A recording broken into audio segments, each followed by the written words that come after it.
Why is nobody talking about how Igbo people don't kneel or bow before any god or anybody? The assertion that Igbo people don't kneel or bow before anybody reflects a deeply rooted cultural belief emphasizing equality and a decentralized system of governance in pre-colonial Igbo society. In this society, where more than 90% practiced a decentralized system of government, there was no central power or king to kneel or bow before. The phrase "except before the Achi" introduces an interesting dimension to this cultural practice. Contrary to the idea of kneeling before deities, the Igbo people hold a unique perspective. Ala Nnewi saying, "Ọ bụ mmadụ siri Edo were nkwọ or were nkwọ." It is the people that told Edo, their goddess, to own nkwọ and she owns it, emphasizing that the people are the ones who assign roles and attributes to their deities, suggesting a sense of control over spiritual entities.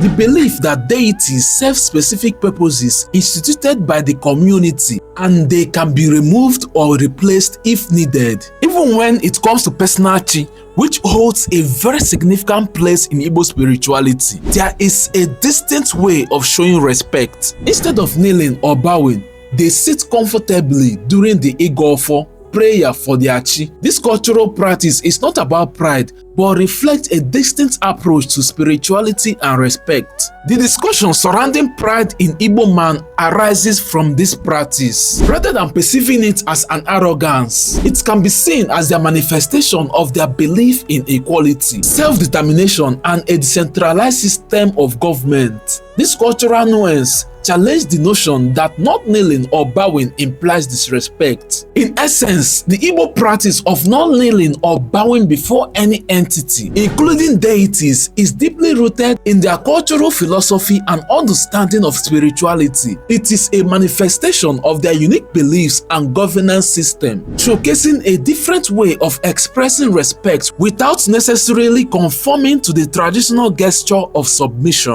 Tell me in the comments if it is wrong for the Igbos not to bow in the presence of anyone or deity. Outside storytelling, we supply granite chippings used for construction. Do well to contact the number displayed on the screen to place your order.